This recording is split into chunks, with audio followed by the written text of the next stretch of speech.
Welcome back, dear learners. Dear learners, in this video lecture, I will discuss variables in C, then common variable types in C, how to declare variables, as well as how to initialize variables. So let's start the definition of variables in C. A variable in C programming is a named memory location used to store data that can change during program execution. Yes, learners, this is the main definition or you can say the meaning कि variable जो है सी programming में एक memory location को name दिया जाता है variable के through which is use to store data, जो डाटा को स्टोर करता है और ये डाटा जो है वो प्रोग्राम एग्जीक्यूशन के दौरान चेंज होता रहता है. So each variable in C has a specific type. Yes, हर वेरिएबल की एक स्पेसिफिक टाइप है विच डिटरमिन्स द साइज, जो साइज डिटरमिन करती है, लेआउट डिटरमिन करती है in the memory of the computer. So all variables have three essential attributes. Her variable के तीन essential attributes होते हैं.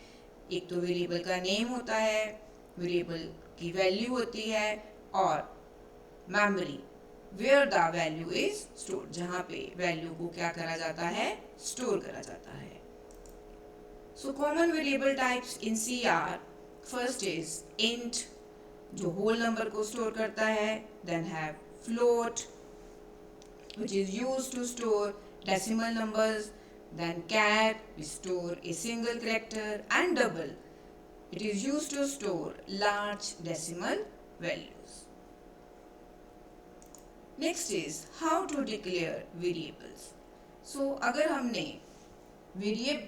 हमने वेरिएबल्स को डिक्लेयर करना है तो हम वेरिएबल्स को कैसे डिक्लेयर कर सकते हैं.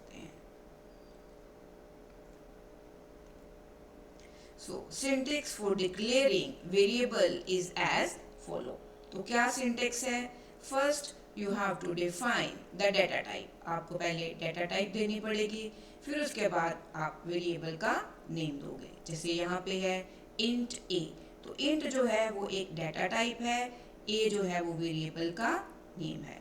अब जो बिगनर्स हैं वो सोचेंगे कि ए ही देना है. नहीं, आप कोई भी वेरिएबल का नेम जो है वो दे सकते हो. वेरिएबल जो है वो एक आइडेंटिफायर है, जो मैंने प्रीवियस वीडियो में आपको करवाया था. जो आइडेंटिफायर को डिक्लेयर करने के रूल्स हैं वही वेरिएबल को डिक्लेयर करने के हैं, राइट. फिर उसके बाद आप डाटा टाइप कैर ले सकते हो, आप डाटा टाइप फ्लोट ले सकते हो. Next is how to initialize variables. Variables को इनिशियलाइज करने के टू मेथड्स हैं, right. So first is within a type declaration, कि आप साथ में वैल्यू भी असाइन करोगे और टाइप भी असाइन करोगे. So the value is assigned at the declaration time. तो जब आपने वेरिएबल को डिक्लेयर करना है उसी टाइम पे आप उसको वैल्यू असाइन कर रहे हो. ऐसे इंट a इक्वल टू 10 में जब डिक्लेयर करा साथ ही वैल्यू असाइन कर दी. फ्लोट b, देन उसके साथ ही आपने उसकी वैल्यू असाइन कर दी. देन कैर सी, आपने साथ ही उसकी वैल्यू जो है वो क्या कर दी, असाइन कर दी. So this is the first method जिसको बोला जाता है within a type declaration. Next is using assignment statement. आप असाइनमेंट स्टेटमेंट को यूज करके भी वैल्यूज असाइन कर सकते हो. The values are assigned just after the declaration, कि पहले आपने वेरिएबल डिक्लेयर कर लिया int a, float b, then char c, उसके बाद आपने उसको वैल्यू असाइन कर दी, राइट. जैसे आपने a को वैल्यू असाइन कर दी 10, b को आपने असाइन कर दी क्योंकि फ्लोट है 23.45 और c को आपने असाइन कर दी value, right.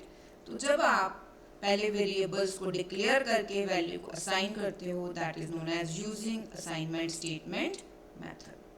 So dear learners, I hope कि आपको वेरिएबल्स के बारे में पता चल गया है. जैसे जैसे हम आगे करेंगे आपको इसके बारे में और पता चलेगा.